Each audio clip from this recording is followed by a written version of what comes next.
Selamat siang pemirsa, kembali bersama saya dalam Berita Kampus yang menghadirkan informasi aktual seputar aktivitas, isu, dan perkembangan yang terjadi di lingkungan universitas. Sejumlah peristiwa penting mewarnai dinamika kampus hari ini. Pemirsa, perkembangan teknologi dan perubahan budaya komunikasi kini membawa dampak besar pada kehidupan sehari-hari. Termasuk di lingkungan kampus, muncul sebuah fenomena yang cukup memprihatinkan. Menurutnya sopan santun dalam komunikasi di kalangan remaja, ungkapan kasar, interaksi yang tidak menghargai lawan bicara, hingga candaan yang melampaui batas. Dalam reportase kali ini, saya akan menelusuri bagaimana perilaku komunikasi tersebut.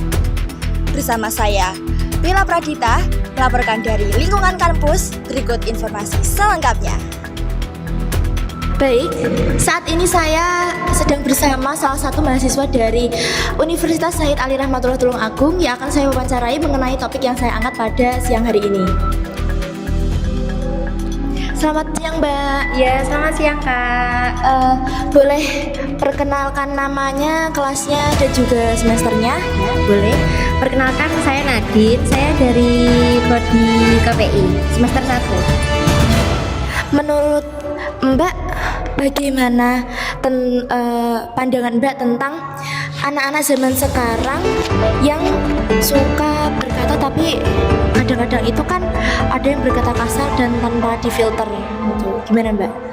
Kalau menurut saya itu ya, Kak, kalau masalah kata-kata yang tidak difilter itu biasanya dari pribadinya sendiri, atau dia itu melihat konten atau bagaimana itu konten-konten yang tidak bermutu seperti itu kan biasanya kan mengeluarkan kata-kata yang tidak pantas terus dia ucapkan di kehidupan sehari-hari. Kalau menurut saya itu tidak pantas ya, Kak, soalnya itu tidak menerapkan nilai-nilai Pancasila. Moralnya itu tidak ada. Terutama kan banyak sekali generasi muda itu yang tidak sopan santun sama orang yang lebih tua, kayak seperti manggil kamu tapi manggilnya kowe gitu kan banyak ya, Kak. Kalau untuk kata-kata yang tidak difilter tuh dari dirinya sendiri saja, biar dia introspeksi ini betul apa enggak apa gitu. Kalau menurut saya itu nggak sopan aja, nggak sesuai dengan moral dari nilai-nilai Pancasila. Berarti dia bisa berkata seperti itu bukan hanya karena lingkungan pertemanan saja ya, Kak? Ya, bisa jadi, Kak, soalnya itu banyak sekali anak-anak muda sekarang itu kan lihat-lihat medsos gitu, itu kan ada kata-kata kasar seperti game, itu kan kata-kata kasarnya kan banyak ya, Kak. Itu biasanya itu saya itu lihat anak-anak kecil itu yang main-main di taman gitu kan bilang sama sesama temannya gitu, bahasanya tuh kasar, Kak, kamu gini gitu ya, maksudnya kasar gitulah, Kak. Saya kan nggak setuju, dia kan masih kecil, butuh bimbingan orang tua. Jadi itu menurut saya itu peran kedua orang tua itu juga penting dalam anaknya seperti itu.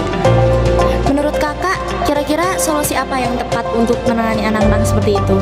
Menurut saya itu solusinya kalau anak-anak kecil itu menurut saya itu di peran kedua orang tuanya. Kalau untuk kita sebagai remaja seperti ini tuh lebih bijak lah dalam bermedia sosial, karena kan tidak mungkin kan, Kak, kita itu selalu menganggap media sosial itu selalu baik. Kita itu harus pintar-pintar menyaring. Iya. Terima kasih banyak ya, Kak, atas waktunya, dan terima kasih atas solusi dan juga penyebab yang disampaikan oleh kakaknya. Sama-sama, Kak. Ya pemirsa, berita tersebut menutup liputan kita pada siang hari ini. Bersama saya Bella Pradita, terima kasih dan sampai jumpa.